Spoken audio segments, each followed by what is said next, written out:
Hey, hello, welcome or welcome back to my channel. It's officially the end of June. It's the 30th today, and that means it's time for a mid-year check-in. I love a tag, so I thought that we could do the mid-year freakout tag. Honestly, I have not looked at these questions. I've seen them in like the description boxes of other videos, and I just love going into a tag blind. I feel like it makes me give a very instinctual answer to these questions, and I just love doing it together. I just feel like it's more fun. So the first question is, oh, maybe I should give you some stats. The only stat that I have to give you is that I've read 30 books so far this year. My reading goal is 60, so I'm exactly halfway there, which I'm so happy about. So yeah, I have had some really good reads this year, especially in the last couple months. I feel like the year started off a bit slow, but it's been slowly but surely picking up. So yeah, let's get into it. Okay, the first question is the best book that I've read so far this year, which is crazy. I literally finished it last night. Guys, I feel like I'm on a high right now, and you're seeing me fresh off my high.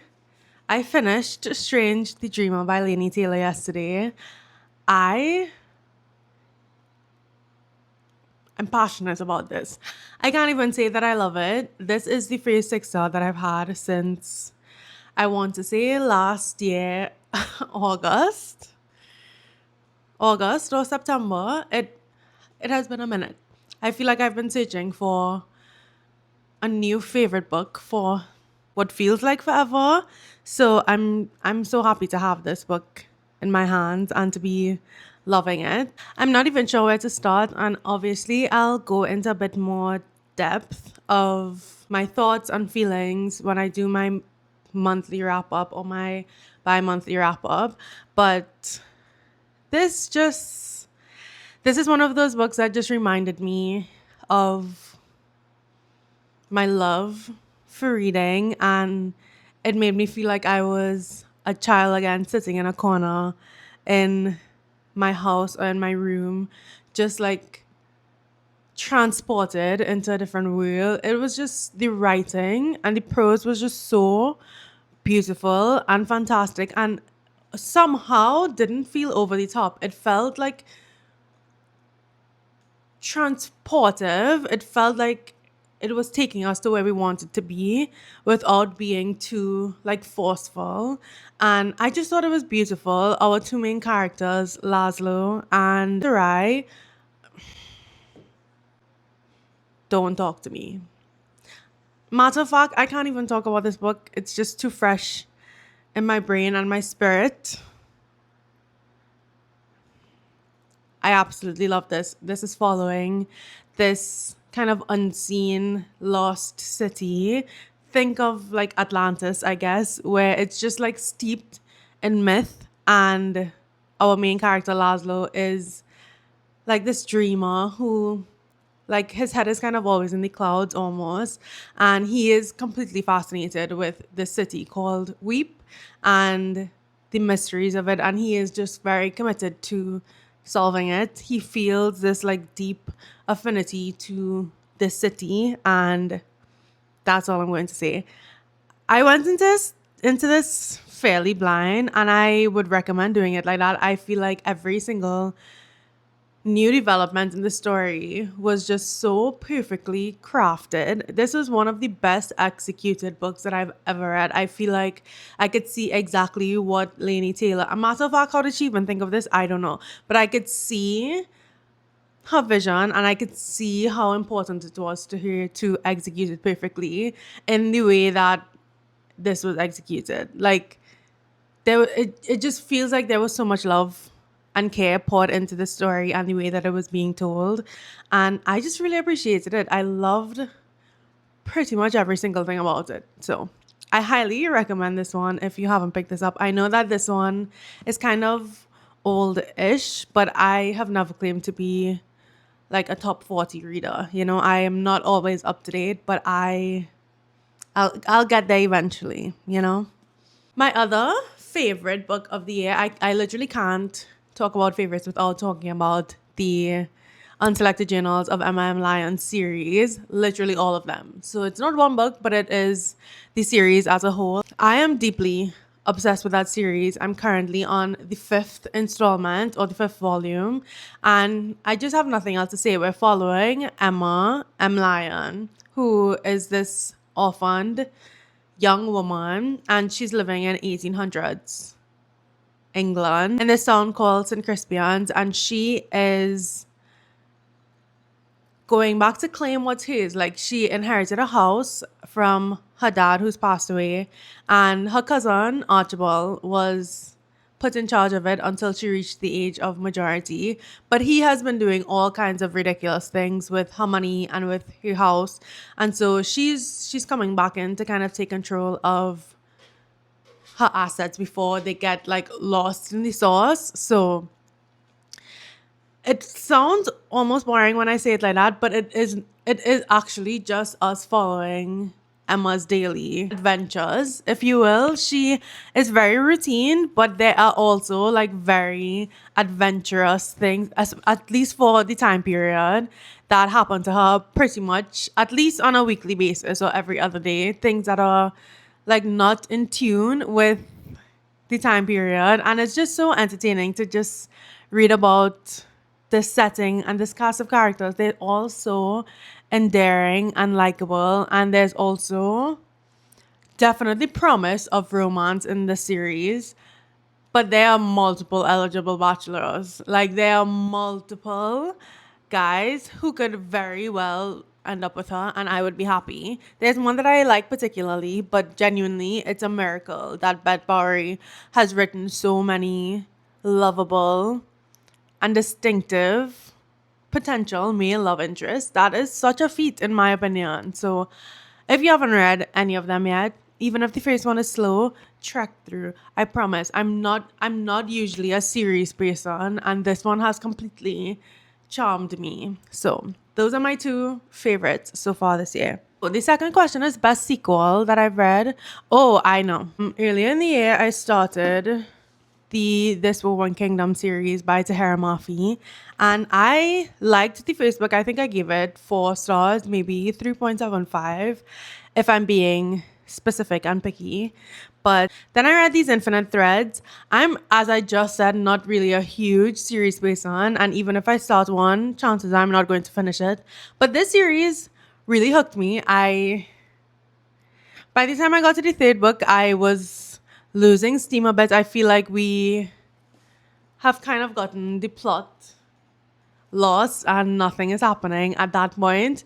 But by this point, by the second book, I ate up every single word. I think I read this book in 2 days flat. It was just so entertaining. Yeah, I think I'm going to read it because I really don't want to spoil anything. I think at a point in a series, there are things in my brain that I associate with the original plot, but we've gone past it. To be honest, in this series, we have not gotten much past this original premise, which is sad. But it says, to all the real, Eliza is a disposable servant, not the long-lost heir to an ancient Jin kingdom, forced to hide in plain sight. The crown prince, Cameron, has heard the prophecies foretelling the death of his king, but he could never have imagined that the servant girl he can't put out of his mind would one day uproot his kingdom and the world. Sounds interesting, right? It started really interesting.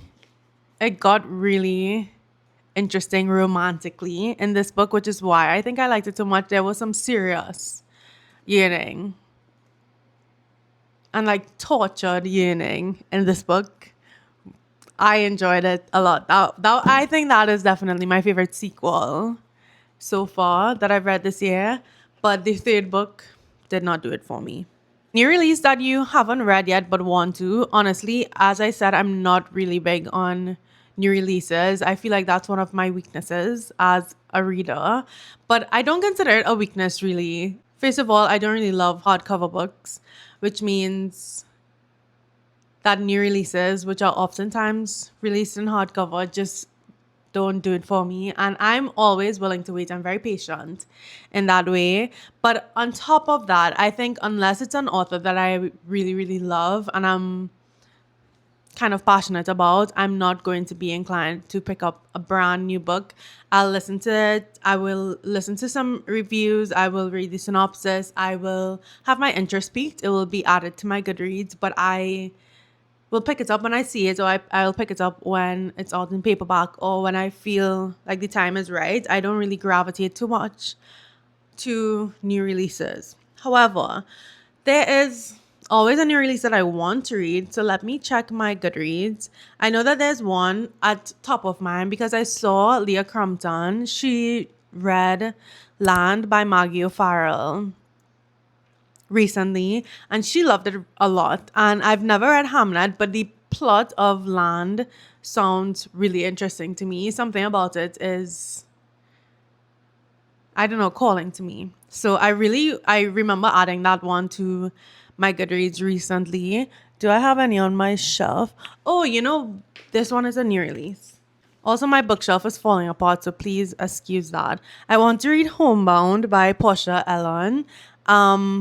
This one reminds me of Sea of Tranquility by Emily St. John Mandel, and that is one of my favorite books of all time. I love it so dearly, and something about like the intersection of playing with time and also commenting on humanity and our future is something that works for me. Especially, I think that this one has like interconnected timelines with different people in different timelines, and they're bound together. Yeah, all are bound together by a quest for community and by a futuristic traveler on a solo mission through space. Yeah, this one I think is going to do it for me, hopefully, if it delivers on what I'm hoping that it will. So yeah, this is a next new release. So I guess I'll leave it at those two. I really want to read Land and I really want to read Homebound. Most anticipated release for the rest of the year, I have no idea. Let's see. Ooh, do you know what else has piqued my interest? I just saw it on Goodreads, which is why I bring it up. Whistler by Ann Patchet. Something about it sounds intriguing, but I have another Ann Patchet on my physical TBR. I have Belcanto, and I also know that a lot of her stories are on Kindle Unlimited. So I think that I may dabble in some of her backlist stuff first before I get into Whistler. And maybe by then it'll be in paperback. But yeah, I saw that one, so I brought it up. What else? I mean, if I have to scroll through multiple articles to just find one that I recognize, maybe there are none that I'm looking forward to. As I said, because I don't really keep up with new releases in terms of getting them and reading them, I also don't really keep up necessarily with new releases as they come out, because I know I'll get to ones that like sustain my interest eventually.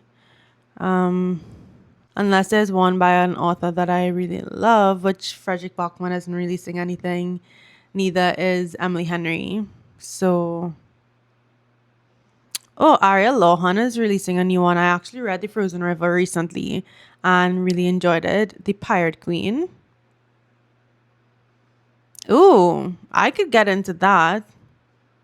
The Pirate Queen is inspired by the life of Grace O'Malley, an infamous Irish sea captain and folk heroine who risked everything to protect her people against the powerful Elizabethan regime. In the 16th century, Grace earned her title of Pirate Queen of Ireland. Yeah. I guess that's my anticipated read. I would love to get into that. The Pirate Queen by Ariel Lawhon. Biggest disappointment might be tough. I see one that I didn't like. But do I want to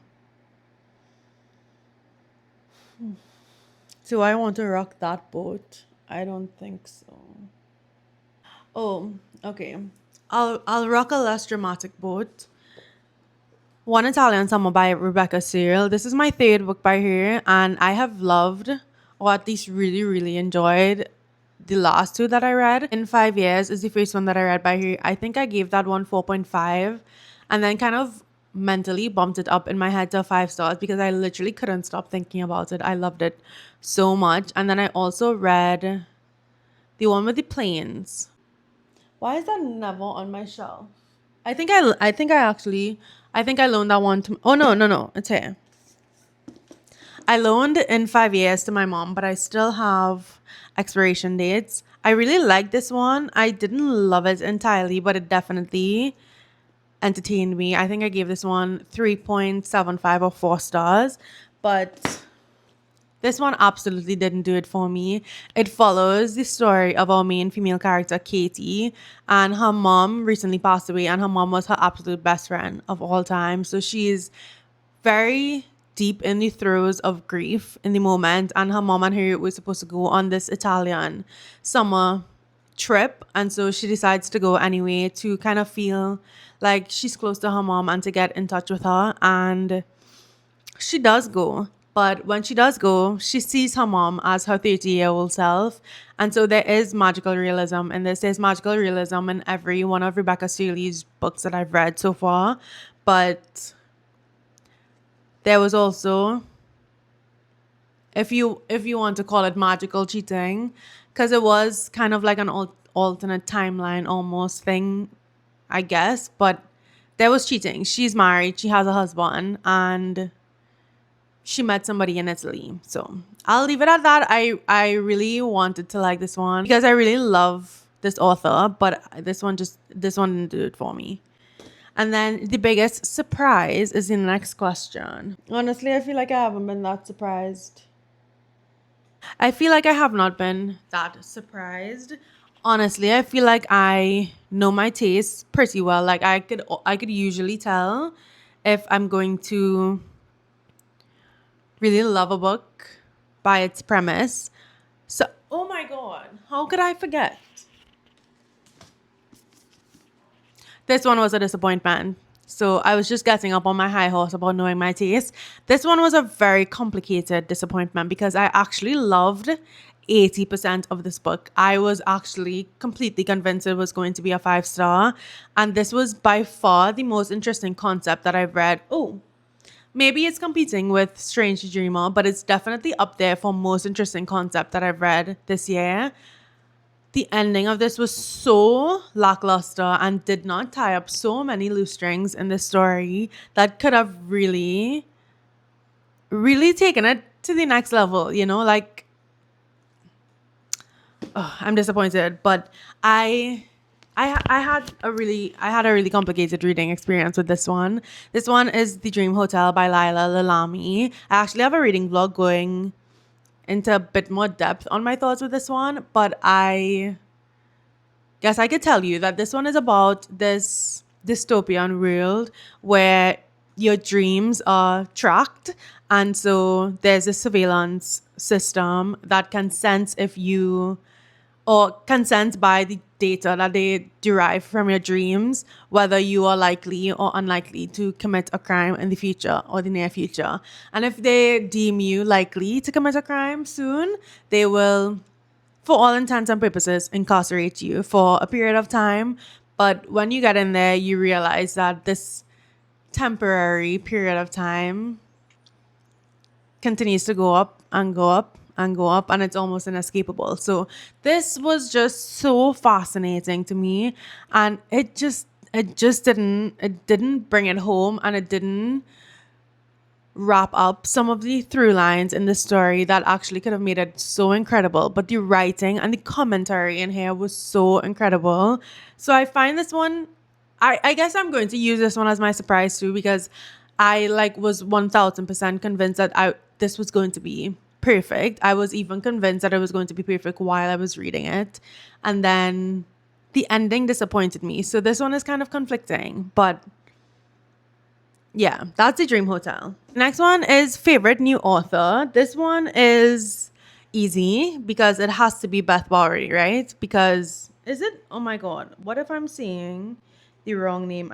Yeah, I'm saying Beth Bowery. It's Beth Brower. Is there an author named Beth Bowery? I feel like I've heard that. But yeah, Beth Brower is definitely my favorite. I've read 4 of her books so far this year, which is the most that I've read of any author. I guess second to her is Tahereh Mafi. I've read 3 of the This Woven Kingdom books this year. So I'm kind of popping off on my series game, to be honest. And I think I need like a pat on my back because that's very uncharacteristic for me.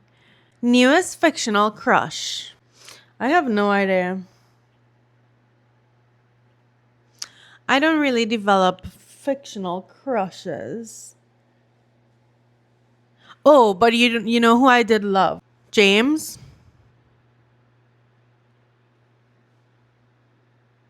Absolutely.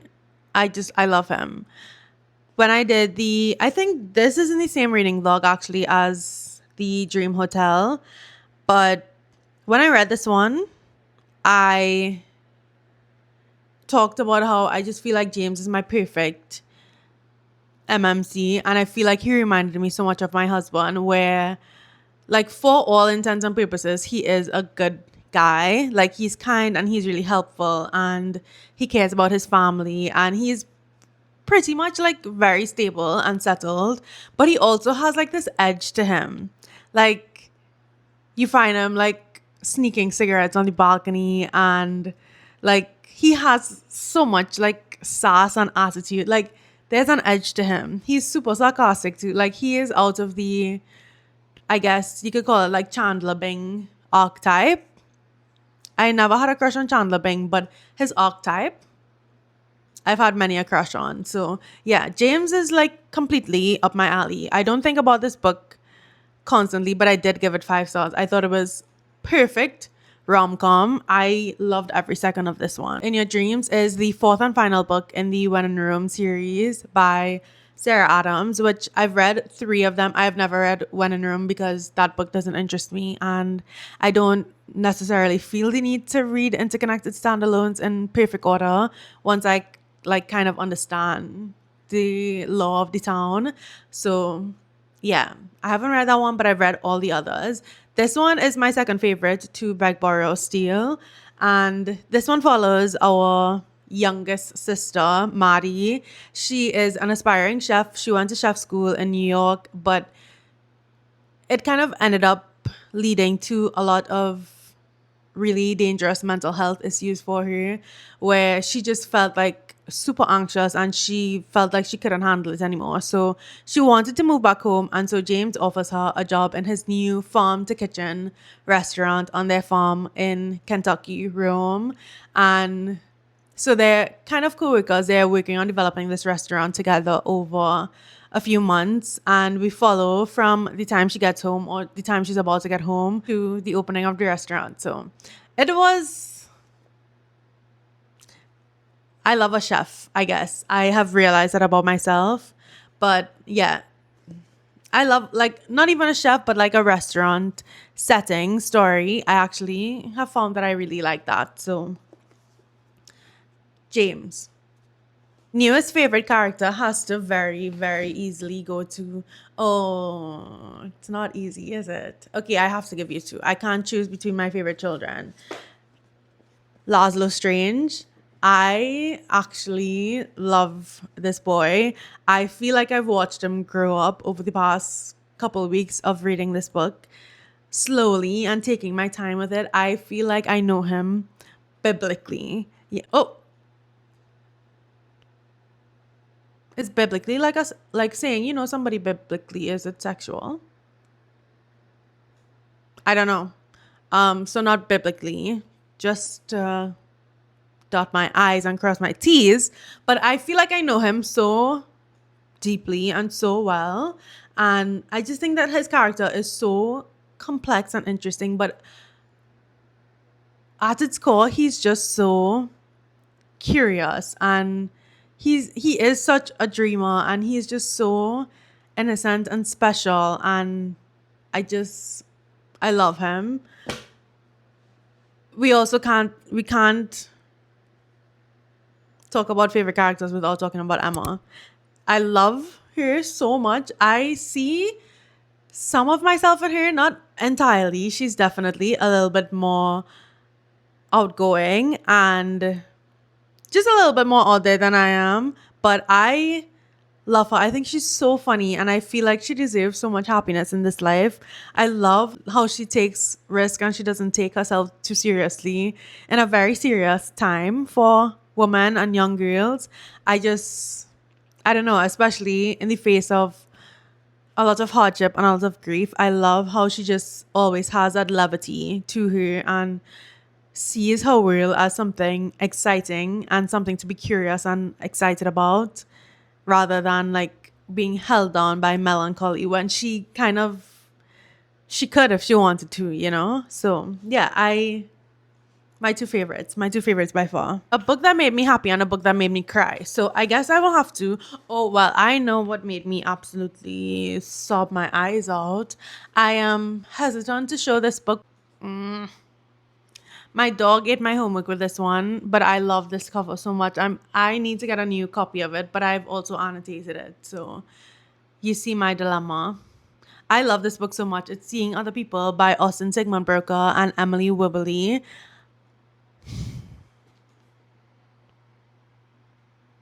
I was like hyperventilating, crying over this book. I think this is the only book that has made me sob and hyperventilate this year, actually. So obviously, this is the one that made me cry. This one follows, I can't remember their names actually. Yeah, this follows Morgan and Sawyer, and both of them have randomly started seeing ghosts of their exes. Morgan is seeing like her one night stand, Zach, and it didn't really go all that well. So she's like, why is this annoying boy like following me and literally haunting me? She's trying to get rid of him immediately. And then we have Sawyer, who is grieving the loss of his long term relationship with, oh my God, I can't remember her name, but she and Sawyer were engaged and they were like building their house together and they were about to be married when she passes away. So he is in the throes of grief. He is happy to be haunted. You know, he is so glad. Like, if he could get a glimpse of her, if he could get just a little bit of her in any kind of way, he'll take it. So that's the two dynamics we have going on. So he's trying to keep her, but he also wants her to rest in peace. So if he has to let her go in order to do that, then he will. But Morgan is trying to get rid of that man. He's annoying her and he's interrupting her work and her life.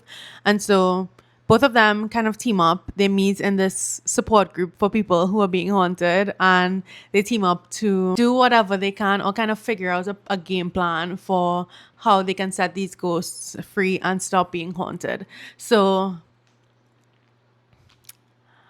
I don't have anything else to say about it. This is a romance book, but I would say that it's more of a literary romance. I think that a lot of the things that I really loved about it were the conversations about grief and second chances and moving on.